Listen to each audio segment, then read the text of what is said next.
Hi, I'm Josh, and I'm going to let you in on some insight on how I became a personal trainer and how I'm succeeding in the personal training business and why I'm here. So, hopefully, this provides insight on anyone really that is either striving for a job or has a job right now, but just like some extra motivation. So, I'm going to tell you my backstory, and if you like it, you like it. If you don't, you don't, because I don't really care. But I'm just making this video mostly for me, for purposes for me. But if any of you want to watch this and take it seriously, then go ahead. If you think it's crap, then please let me know that it's absolute shit. So back when I was 11, my dad got me into strength training. And he got me into strength training because I played baseball and he wanted me to be conditioned for it. Now, he was my little league coach for a good couple years back when I was younger. If he wasn't my coach, he was certainly coaching me my whole entire young adult life. And so we would strength train down the basement, and he gave me a set routine to, fling off of. And so I always did that set routine. I had no idea what I was doing down there. I kind of followed what my dad was saying, and I kind of listened the entire time. Well, a couple of months later, maybe up to a year, he ended up passing away in 2002. And so I went through a span of not being into strength training anymore, and I just wanted to quit. I just wanted to quit because I knew that was hard for me, and I didn't want any memory of that anymore. I didn't want any memory lingering of my dad. So I ended up getting off the strength training regimen. And so I grieved for a couple months, and my mom never was a main factor in strength training up until my dad passed away. So when my mom came to be about the strength training routine, she would be there the entire time. She would get my weights ready, she'd be there for me to strength train with me. And I did the same routine that my dad had taught me back when I was a little younger than I was. So back when I was like 11, I did that same routine up until I was, say, 13 or 14 when my mom was training me. I don't know what I would be doing if it wasn't for my dad and my mom both getting me into the exercise routine. Now, it took about a good year or so before my mom could actually let me strength train on my own before I actually wanted to. I never wanted to. For that entire year, my mom probably went through so many I almost swore. My mom went through so many grievances with me, probably because I didn't want to stick to any routine, let alone my dad's that my dad gave me. And I was still playing baseball, and it was a difficult time for me, but she decided to be there for me because she knew that my dad had thought it was important for me. And so my mom got me through about a year of strength training. And so she'd be there, she'd get everything ready, and she would kind of be there just for support. She didn't get behind me and go, "Give me 20 reps of like 300 pounds." No, she wasn't like that type of trainer, but she was more of a support system for me to get back down to my basement and strength train.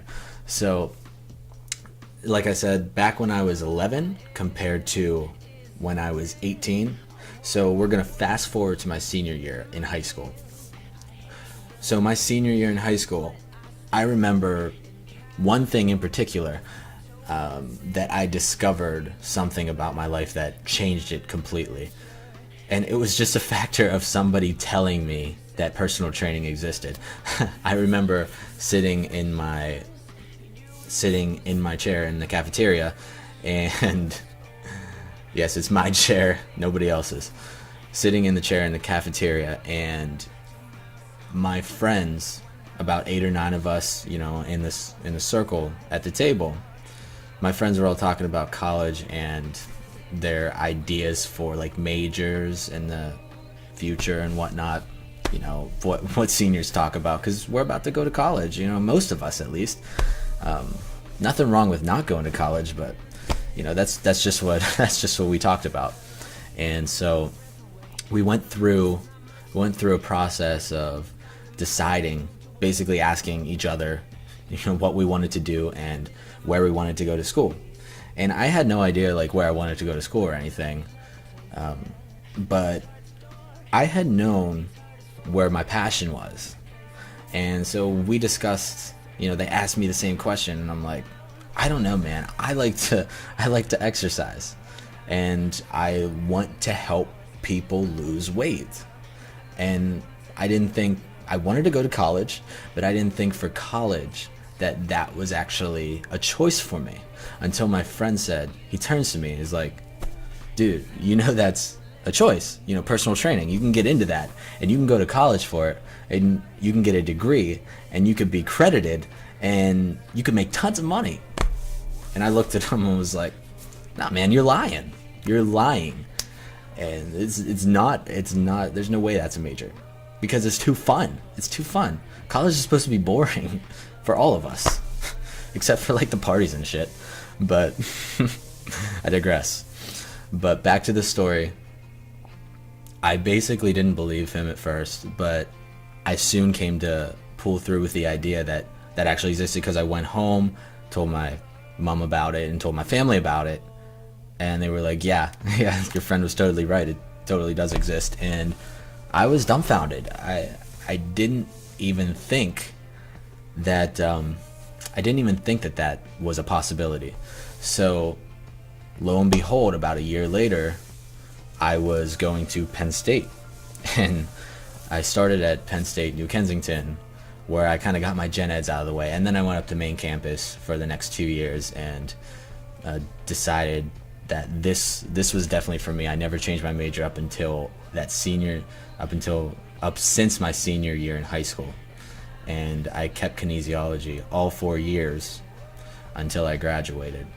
But before I graduated, actually, there was kind of what I feel was a test, and I wanted to express myself more than just in the local area when it came to an internship or a job. I wanted to go somewhere and explore. So what I did was I went to my kinesiology advisor and I just told her flat out what I wanted to do. And I actually wanted to originally go to New York for like an internship or a job or something of that sort. And she told me that New York would be a possibility, yes, but you'd have to pay for your rent and you'd have to pay for groceries and all this shit that just adds up, and I wasn't going to be getting paid for this. So I was like, well, there's no way I could do that. I don't have any friends or family out in New York.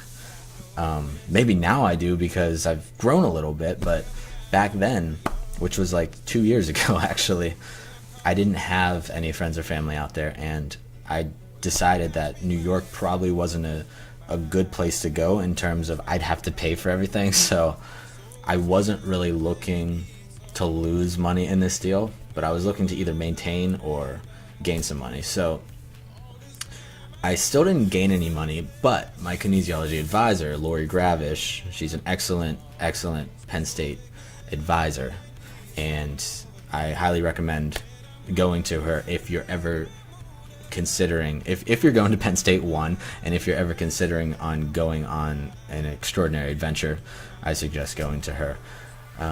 But she had told me that California was my next option. I remember her quote.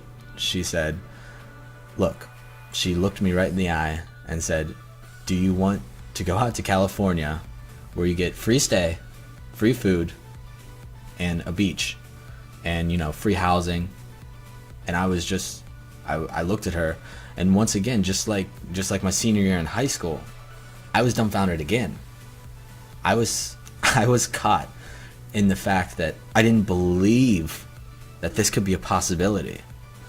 And then I looked at her, and I looked her right in the eye, and I'm like, what?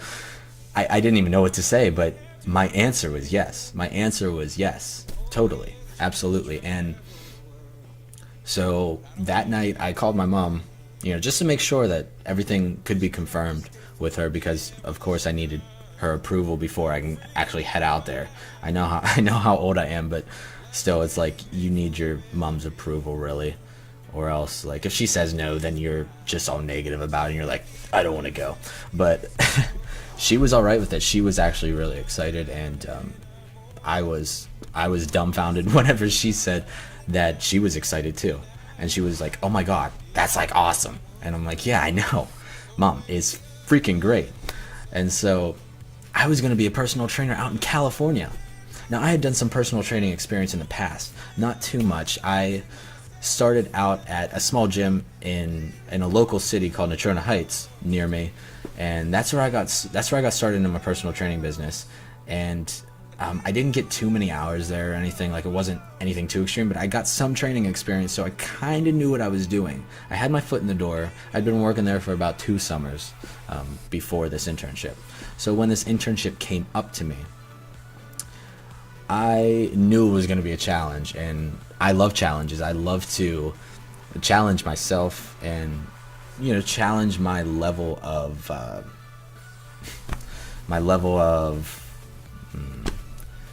growth. Challenge my level of growth. And so this internship actually challenged my level of growth to the extreme.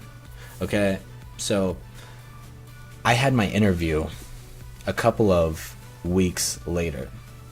Maybe like a week, actually, after I confirmed with Lori that I was going to go out to California. And so with my interview, I had an interview over Skype, and it went well. It went well, and I appeared very confident, probably nervous as hell, but it was the way I appeared, and I think that they liked me. Or else they wouldn't have accepted me. But I'm a likable person.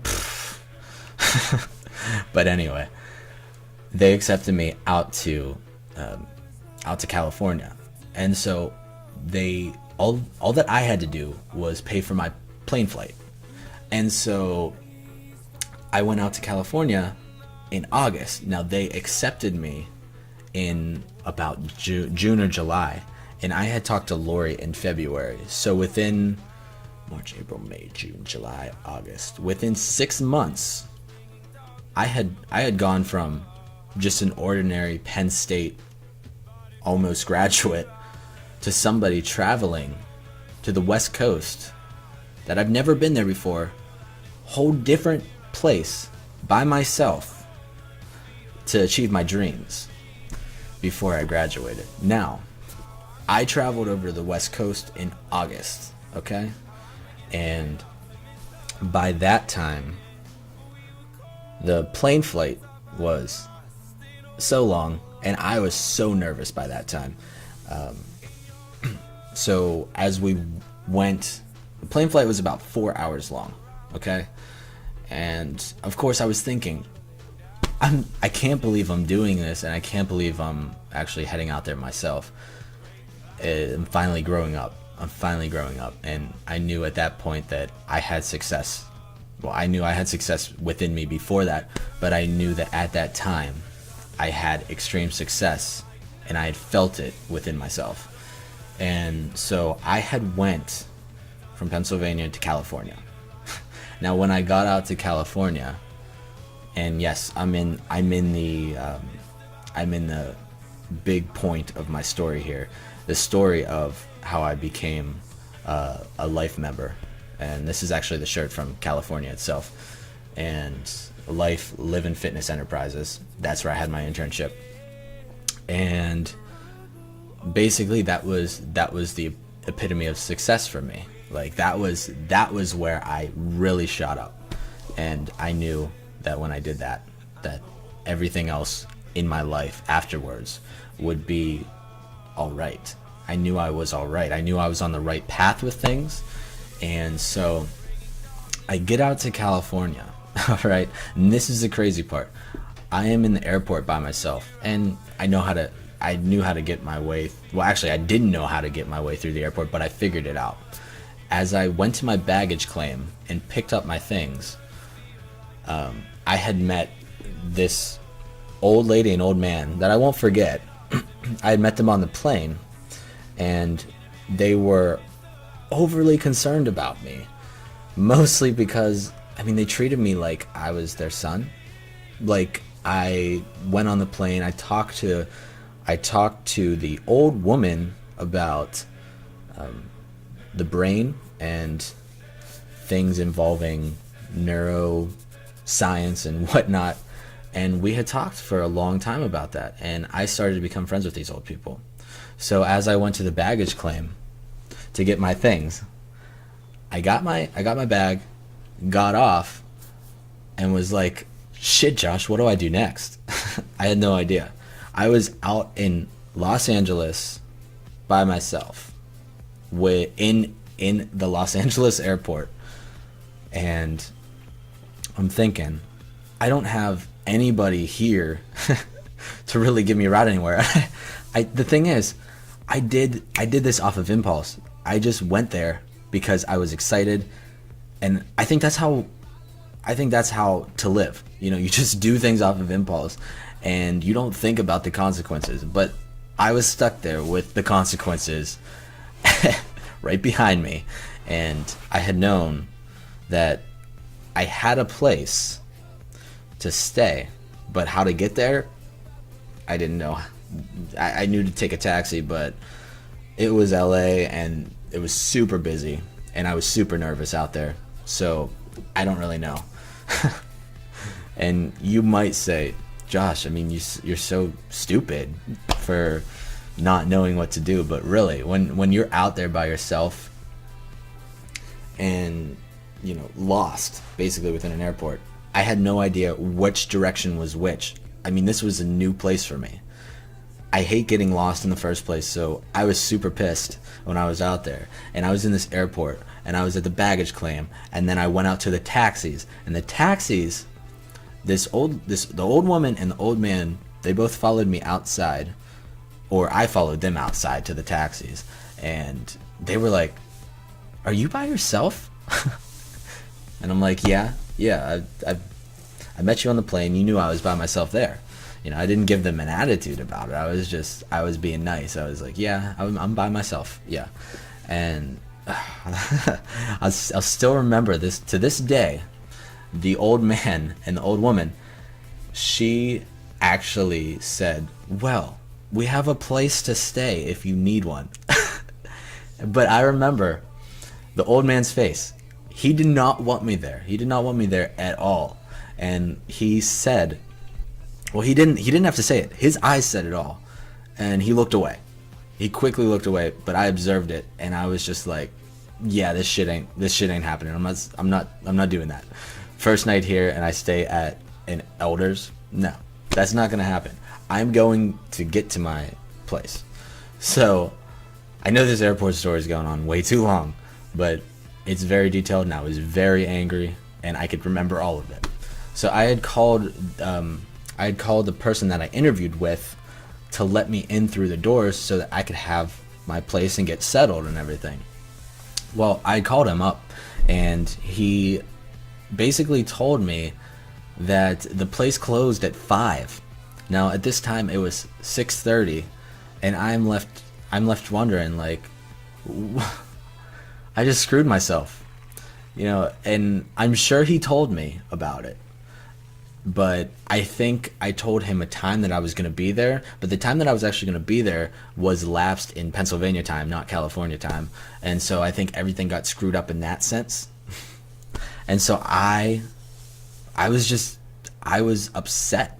I was sitting in the airport by myself, calling my mom, just telling my whole family on the phone, because my whole family was on the other line. And I was telling my whole family on the phone that I was stuck in an airport by myself. Like, what the hell am I doing in California? I didn't start to doubt myself, but I just started to doubt the reasoning as to why I chose to go there so fast. And I just kind of did it on impulse though. And so I was in the airport for like a good couple hours before I got a call back from him, the interview, the person that I interviewed with, and he had said that someone's going to open the gate for you and they will let you in, because it was like an overnight fat camp and people stayed there to lose weight. And so I was going to be a trainer there to help them lose weight, but I would stay within the hotel with them. So I ended up getting a taxi, not too difficult. I met a couple people within the taxi, got to the facility, and got in my house. Everything was fine after that. Finally, the airport story is over, and moving on to new things. So as I got to the facility, I was welcomed by my roommate and everything like that. I took the night to sleep. The next morning, I had to work, and here at Living Fitness Enterprises, they don't go easy on you. You have to work from like 6 in the morning until 5, 6 at night, and that's what I did for about 6 days of the week. Now I did have one day off, but the work was just training alongside the personal trainers there, and going through classes, coordinating things, cleaning, just like all the work that's no offense that they didn't want to do, but I was that bitch at the time, and they knew it. And I was all right with it, because I know that's what comes with a job when you begin, and so I was okay. So I worked there for a solid week, and by that coming week, I was told that the facility here was closing down. And I'm just like, what? Like, I'm out in the middle of California. This facility's closing down in 1 week. And you're telling me, you've got to be kidding me. And so I was dumbfounded once again, but it's okay to be dumbfounded. Like, that's what you should feel. That's how you should feel all the time. Dumbfounded, amazed at what life brings you, what curveballs life throws at you. So I was dumbfounded by this, but I didn't let it get to me. I had a great time out there, and I met a whole lot of people. Went to the beach. Oh my God, the beaches were beautiful. Malibu was beautiful. Santa Monica, absolutely great. I went hiking out there. I went to a Dodgers game. I mean, just you name it. I explored. I explored like crazy after my shifts. I knew that I had to get as much out of it as possible. So by that time, they said that they had just opened a place in Hilton Head, South Carolina, and so I'm like, ugh, gotta pay for another plane ticket. And before I had to say that, they were like, we'll get your plane ticket for you. And I'm like, the shit. Well, put me there. Let me travel, man. I do want to travel the world one day, and I'm traveling the country at this point, literally back and forth, literally. So after that second week was up, and yeah, it's a shame I was only out there for 2 weeks, but after that second week was up, I had ended up flying to Hilton Head, South Carolina. And the trip out to California was a great experience for me. But what really brings a lot of memories back to me is the trip out to South Carolina in Hilton Head. And it's a golfer's paradise. I don't golf. There was nothing there that really appealed to me. I mean, old people city, like left and right. Literally, I mean, people breaking their hips. That's there was a camp down there. There was a camp just like the one out in California, and it was again called Living Fitness Enterprises, and it was one of the chain camps. And so I decided I would head there, and I headed down there. I met the CEO actually. He wasn't in California at the time, but he was in Hilton Head. and I had met him, and I enjoyed my presence with everyone there. And there were nutritionists, just like out in California, but these nutritionists I ended up becoming really good friends with, and had a lot of great memories with the two of them. There were only two, but they were awesome people. And so I got to know a trainer out in California pretty well, and he used to manage out there. He managed out there, but then he actually came to Hilton Head with me because he was needed to train down there. So he ended up going to South Carolina with me, and we ended up rooming in the same house. I roomed with two of the nutritionists as well, and one of the clients. And one of the clients actually worked for Live in Fitness too, because he was such a success that they kind of brought him into the Live in Fitness environment to work, because he was such a motivation. And I respect him to all levels at this point, and as everyone else there, because everyone else worked their ass off. All right, living this place is no joke. I'm telling you, it's very good quality, and I couldn't be any more thankful of the opportunity that I had. And I knew that I had a great opportunity, and I knew that I was succeeding no matter if I failed out there or not. I know that failing is only like an opening to succeeding. Like, you're gonna fail plenty of times. Yes, and I did. I failed plenty of times, but afterwards you're gonna succeed, and you're gonna make it.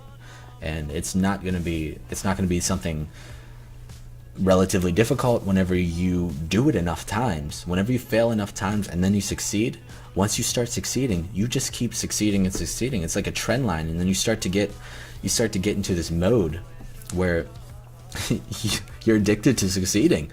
And so then you get addicted to failure. You get addicted to failure. That's right. Addicted to failure. Yeah. I appreciate failure and all of its limits, because it leads me to success in the end. And so when I was down there, I had good memories with all of them.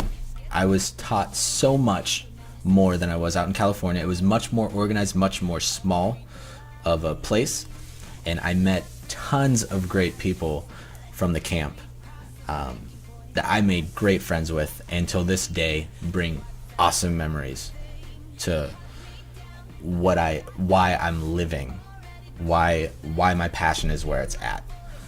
I remember the very first day, or very first couple of days that I started training classes, was down in Hilton Head. I didn't train any classes as the head coach out in California at all, but in Hilton Head they gave me a shot. They gave me a shot to train, and they asked me if I wanted to have a shot to train as head coach of the class, as head coach of some of the classes. And I said, yes, bring it on. Like, seriously. Seriously. And so I trained I trained a lot of classes down there, actually. And I started out, I sucked so bad. I wasn't loud enough. I didn't maintain eye contact with anyone. I mean, I just wasn't a good teacher in general. I knew what I was talking about, and I had an education to go behind it. But if you don't get your practice within your field, you're not going to be good. You'll be all right. I was okay. But honestly, I did not know left from right when it came to fitness out there, because there were people from around the country that came to this gym, to this camp. People from Saudi Arabia. There were 3 people from Saudi Arabia that came to this camp. There was at least 1, if not 2 or 3 people that came from England. England. That's halfway across the freaking world. People that came from England came here. It was a major deal. And I knew that when I had taught these classes, I needed to be top notch. And the thing I realized after I started teaching these classes was the fact that I needed to be top notch, yes, but I needed to cool it. You know, I was getting super nervous within these classes, and you know, the coaches were watching me too. So I thought I was doing terrible. Little did I know that that terrible feeling that I had about teaching these classes, well, it all ended up going away the coming weeks, and I stayed out there for 6 weeks. So it ended up going away within that 6-week period. I taught swimming, I taught yoga, I taught stretching classes in the morning. I went on some bike rides. I taught tennis classes, CrossFit classes where the clients were on the treadmills, and it was like cardio classes, boot camps, you name it. I was there for boxing classes as well. I mean, I was all over the board with these people. I also taught motivation classes as a co-motivational teacher alongside the actual teacher. So I was also there for motivational classes. What they offered there was motivational classes. They offered nutrition classes. They offered obviously physical activity 7 days of the week, and psychological classes such as motivation and whatnot. Like I stated before. But I met so many wonderful people that I couldn't tell you. Like, for some reason, those wonderful people that I met out there is the reason of who I am today. Like, they made me who I am today. And I'm not just talking about the coaches, I'm talking about the actual clients too. A lot of them were overweight, and a lot of them, that's why they're there. Some were there to build muscle, but not too many. A lot of them were just looking to lose weight at that point. And so I did my best at attempting to get them to lose weight. Now, by the first class, like I said, it was terrible. But as I went along, teaching swimming, CrossFit, yoga, etc., I started to get a lot more comfortable with it, and I started to get a lot more comfortable with my communication skills, because my communication skills also rose greatly from just this internship alone. And before that, I was like really rusty, and I was like shy and quiet. And after, I'm just like, like just out in the open, like I don't give a shit what you think of me. Yet I'm still that nerdy, dorky kid, but I still don't give a shit. I don't give two shits, actually. But I was out there, and I was teaching. I remember my final classes there. And I had known that I had graduated, that I had succeeded in teaching classes, and I had succeeded in being out there and being successful, because I went to the boss's office one day, and he had told me that I was one of 3 of his best internship students that he's ever had at his facility. Now, this place offers student internships pretty much every semester, and they've been around for a long time. And one of the students actually was one of the top trainers there as well. That was up there with me in the top 3. So one was a trainer, one was me, and one was someone else. And I don't know who, but I'm not really concerned. All I was concerned about was the numbers, and then he told me that I was one of the best students of his internship. And that basically, that threw me into a dumbfounded state again. And yes, I'll use dumbfounded once more. That threw me off big time. But it was very comforting to know that I had helped not only the coaches there and the boss, but I had also helped a lot of clients in their weight loss goals, because there was There's always success with weight loss at this camp. And if you don't get success with weight loss, it just doesn't happen. It just doesn't happen. We had the most accurate equipment. We had the most accurate coaches in determining what to eat, nutritionists determining what to eat, and coaches determining what physical activity is going to make you lose the most weight. And there was always like about 100% success rate there, and I can't even fake that. There was always people losing weight left and right. Now,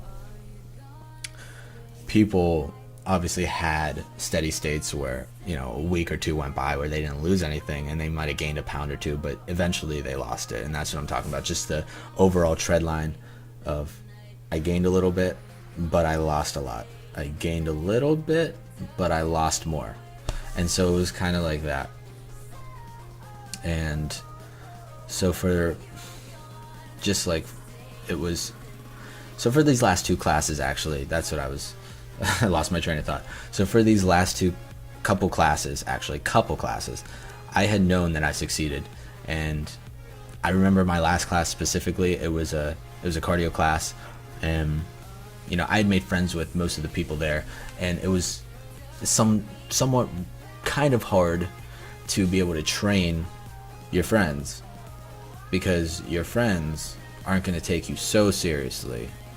Now, I only had about 3 or 4 really good friends in that class, and I knew that they brought me down in some cases in terms of they didn't take me too seriously at some points. But as I was teaching this class, I was screaming my head off. I was going all out. I knew that I had to go all out. It was all or nothing at this point. It was my last couple of days there, and it was my last class, and I decided I needed to go all out. And this was a cardio boot camp. Everyone was on the treadmill. I'm screaming my head off. I'm basically saying, move faster, just absolutely trying to motivate them as best as I can. Now, the reason that I know that I did my job to the point of complete motivation for them was the fact that they started retaliating back. They started feeling my energy. They started gaining my energy, and so they basically mirrored what I was doing, and they started screaming. And it was actually one of my good friends on the treadmill, and he started screaming. And as soon as he started screaming, there was a trainer named Arlie, and she came through the door. She came through the other side of the door because she was at the front desk, and she looked in, and she had this confused face like, what the hell's going on? But she knew I was training the class, and she knew what was going on. As soon as she like stopped the confused face, she was like, oh, Josh is actually training a good class. And so he started screaming, and as soon as one person picks up on something, you know that the rest are going to follow. All right, one person screams, you get 5 more that are going to scream right after that. And like literally the whole class had so much energy all of a sudden, just because of this one person, just because of me and this one other friend of mine. So much energy everyone else had. Everyone started going, like getting in the mood. And I was there. I was in the zone, and I knew that I had clenched the victory of being able to teach my classes. Like, my class went so smoothly, and it wasn't because it was my last class. It was because I had done a good job, and I was finally comfortable. With training, and I'm so glad I ended on a good note like that, and not a bad class. And it wasn't a bad class, and I tried, my hardest out there as much as I could. And working 7 days a week, and in South Carolina, they had me on for 7 days a week for basically that entire 6 weeks. I had maybe 1 or 2 days off, but I was working sometimes 6 in the morning until most days 5 o'clock. So about 11 hours, maybe sometimes even 12 and a half. And even after that, I'd exercise myself. So I really felt welcome there, because if I realized that if I'm ever exercising in a gym, in a new gym or something, usually it'll take me a couple of weeks to kind of warm up to actually exercise within that facility. I was exercising within the first couple of days. That's how comfortable I felt there.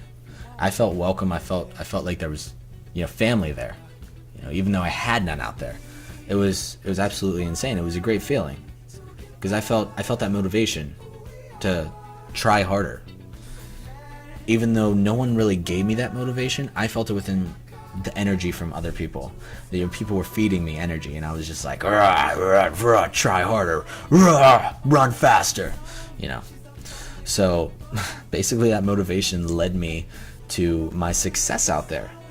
And needless to say, when I came home, I was basically a new person, and I felt it.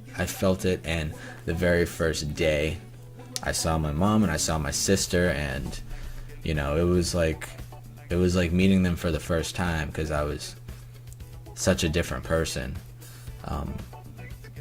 My eye contact, my ability to maintain eye contact really rose. My ability to keep a conversation going rose. My vocal range rose. I mean, just I changed. I got my ass kicked out there, but it was for a good purpose, because I needed it. I needed it.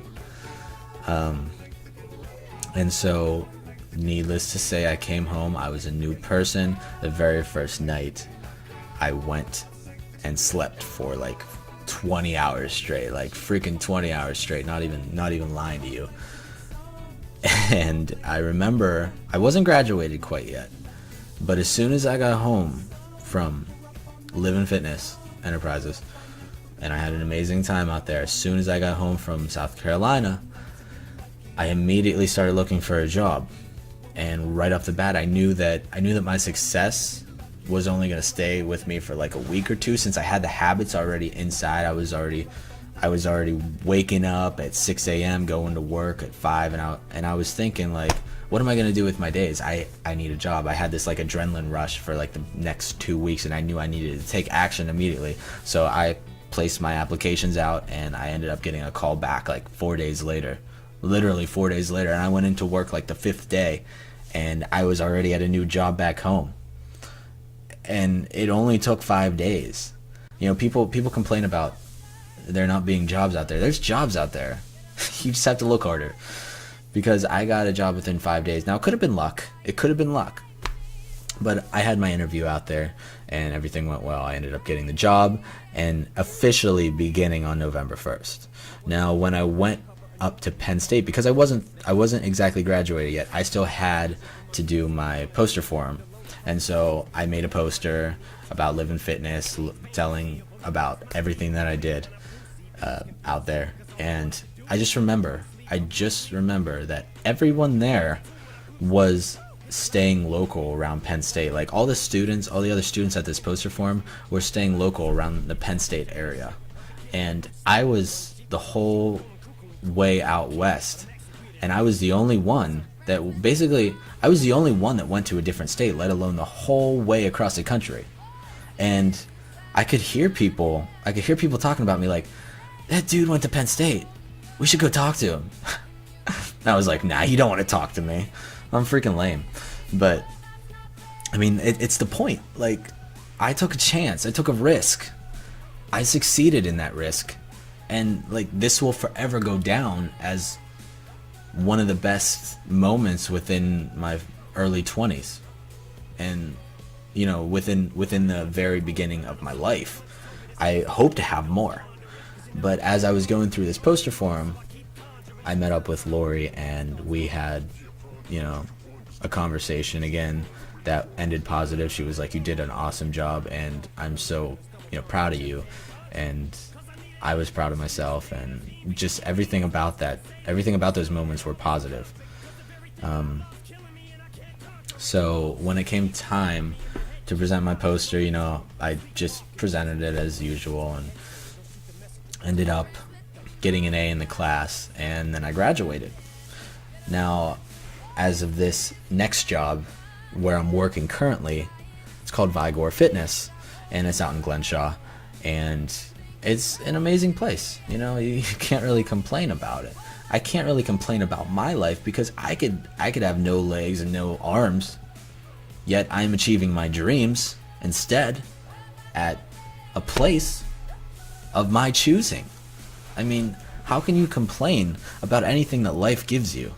You should never complain about anything that life gives you, because you're always going to be there to say, I could have no arms, I could have no legs, I could be blind, I could be deaf.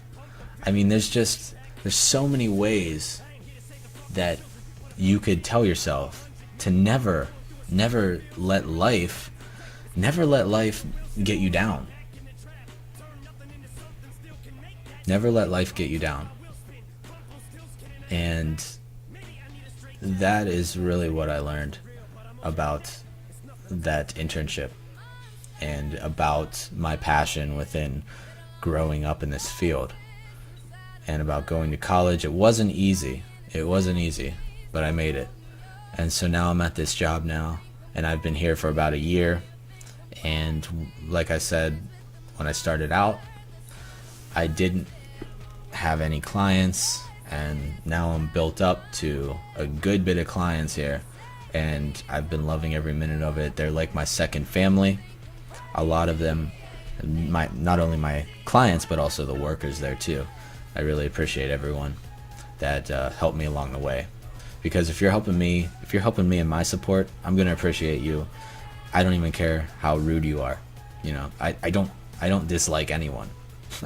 I let everyone into my life, and I don't see a reason not to. I just don't see a reason not to, because with all these people in your life, opportunities can arise from anywhere. So might as well give yourself as many opportunities as possible. I don't know. Give yourself as many opportunities as possible. Meet as many people as you can, and just enjoy life. You know, I'm in my mid-20s. I know that as of right now, my life has been very good so far to me, and I'm happy every day of my life. I can't complain. There's nothing in my life that really there's anything to argue about or to say, I don't want this. What's a material thing? Why are we so materialistic nowadays? Why can't we just be happy for making someone smile, or, you know, helping somebody out and losing weight, like me. Whenever my clients started to lose weight, I started to get more and more happy, because I knew that I was helping the world, and that's really what I want to do.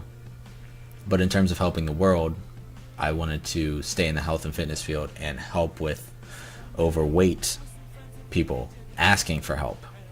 You know, basically telling me that they can't do this without me, and I'm their motivation. I'm the difference. I'm the difference that they have, as in a before and after photo. I'm that difference. And if I can make that small difference,